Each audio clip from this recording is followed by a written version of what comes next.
Salut les terriens. Bon, la rentrée approche, et qui dit rentrée, dit fin des vacances. Et qui dit fin des vacances, dit reprise des lives des planétariens. Youpi! Ah oui, j'ai décidé de ne plus dire platiste. Bah oui, ce n'est pas très respectueux. Ils se nomment planétariens, alors disons le vrai mot, ça leur fera plaisir. Bon, malheureusement, je n'ai pas pu suivre leur live de samedi dernier en direct, je suis désolé, mais je me suis rattrapé. J'ai commencé à visionner leurs 7 heures de preuves, d'argumentaires, d'explications. Un peu à la manière d'un chercheur d'or, j'ai fouillé afin de trouver quelques pépites. Je n'ai pas encore tout regardé, j'avoue, mais déjà, je vous livre aujourd'hui une petite bombe venant de notre ami Nofir.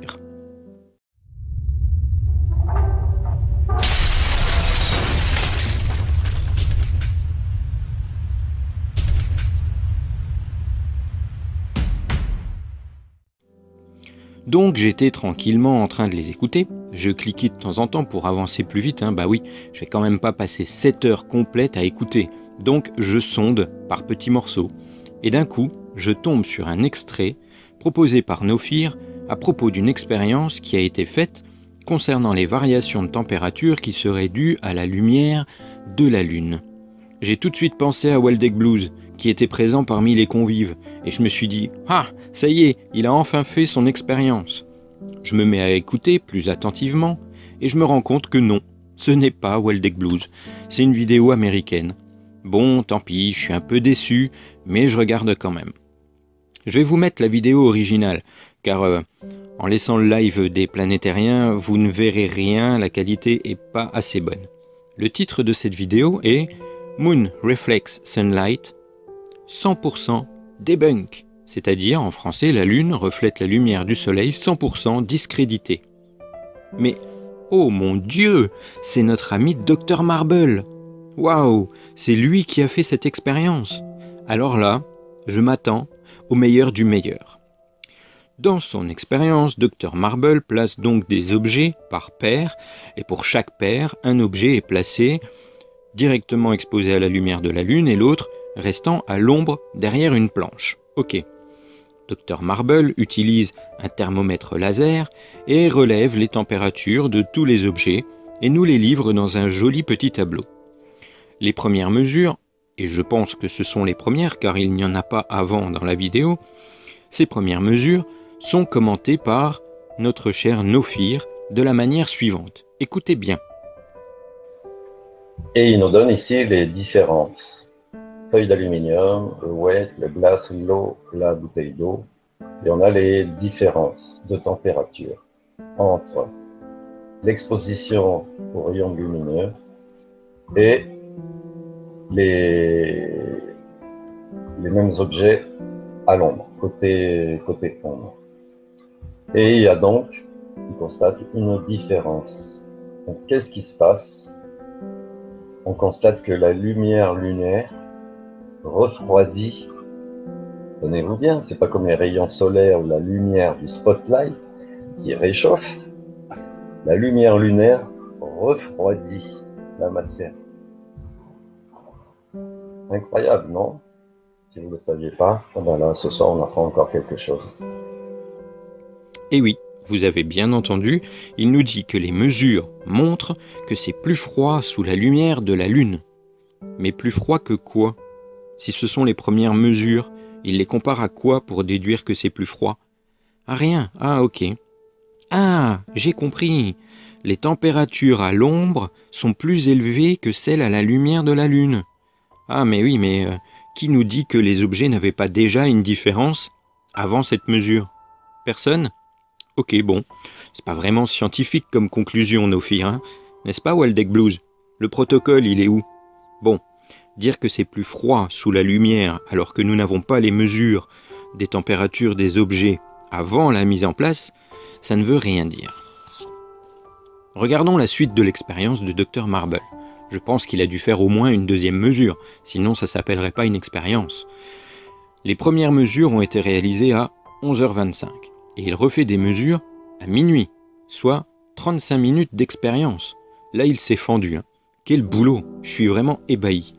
Alors, il relève les températures à minuit, et qu'en déduit Naufir, comme Dr Marble d'ailleurs, eh bien, que c'est toujours plus froid à la lumière de la lune qu'à l'ombre.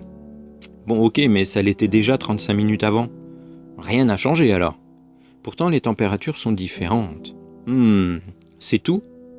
Bon, vous remarquerez que Dr Marble va très vite finir sa vidéo, sans conclure quoi que ce soit, et chez nos amis planétariens, on se réjouit de voir qu'effectivement c'est plus froid sous la lumière de la lune qu'à l'ombre. Et c'est tout. Mais les gars, personne n'a eu l'idée de comparer les mesures prises à 11h25 avec celles de minuit? Je pense que c'est ça qu'il faut faire. Comparer les températures de chaque objet entre 11h25 et minuit, que ce soit à l'ombre ou que ce soit sous la lumière de la lune, pour voir si cette lumière a une influence sur la température. Bon, comme ils ne le font pas, alors je le fais pour vous et je vais vous montrer ce que nous montre réellement cette expérience. J'ai donc repris les valeurs de Dr Marble dans un tableau. Vous pouvez vérifier avec la vidéo originale. J'ai pas triché, c'est les bonnes valeurs. Premier relevé à 11h25. Les 4 objets qui sont une feuille d'aluminium, des haltères, un verre et une bouteille d'eau sont tous les 4 plus froids quand ils sont exposés à la lumière de la lune que quand ils sont à l'ombre. Une différence de 2 ou 3 degrés, pas plus. Je précise que les températures sont en degrés Fahrenheit. Et je vous le redis encore une fois, nous n'avons pas les valeurs des températures de tous ces objets avant qu'ils soient mis en place. C'est dommage parce que là, avec cette première mesure, on ne peut rien dire. Passons ensuite aux valeurs faites à minuit. Que dire de plus, sinon que nous voyons toujours une différence entre la lumière et l'ombre, mais si on regarde la différence entre les deux, c'est un petit peu moins marqué. Il n'y a plus que 1 ou 2 degrés d'écart, alors qu'à 11h25, il y avait un petit peu plus. Ok, bon, maintenant, je vais vous montrer la seule chose qui pouvait être intéressante dans cette expérience et que ni Dr Marble ni Naufir ne vous a montré. Comparons les températures relevées de chaque objet à 11h25 et à minuit, mais uniquement à l'ombre pour commencer. Que pouvons-nous en conclure? Eh bien que tous les objets ont refroidi en 35 minutes. 3,3 degrés de moins pour l'aluminium, 3,7 degrés pour les haltères, 5,1 degrés pour le verre et 2,8 degrés pour la bouteille d'eau. C'est tout ce que nous pouvons dire ici. Notons donc, les objets positionnés à l'ombre de la lumière ont refroidi de 3 à 5 degrés environ. Ensuite, comparons les températures relevées pour chaque objet à 11h25 et à minuit, mais uniquement à la lumière de la lune. Que pouvons-nous en conclure? Eh bien, que tous les objets ont refroidi. Non, je me répète pas, c'est bien la même conclusion. 1,5 degré de moins pour l'aluminium, 2,4 pour les haltères, 4,6 pour le verre, 2,7 pour la bouteille d'eau. Avec ces mesures, nous pouvons donc noter, les objets positionnés à la lumière de la Lune ont tous refroidi de 2 à 4 degrés environ. Donc dans les deux cas, que ce soit à la lumière de la Lune ou à l'ombre de la Lune, les objets ont refroidi. Mais si nous comparons dans quelle mesure ils ont refroidi, que voyons-nous alors? L'aluminium a refroidi de 3,3 degrés à l'ombre, mais seulement de 1,5 degré sous la lumière de la Lune. Les haltères ont refroidi de 3,7 degrés à l'ombre, mais que 2,4 sous la Lune. Le verre a refroidi de 5,1 degrés à l'ombre et que de 4,6 sous la Lune.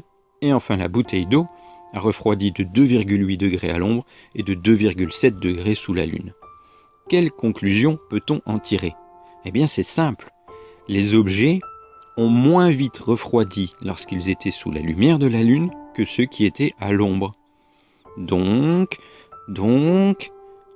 la Lune a ralenti le refroidissement.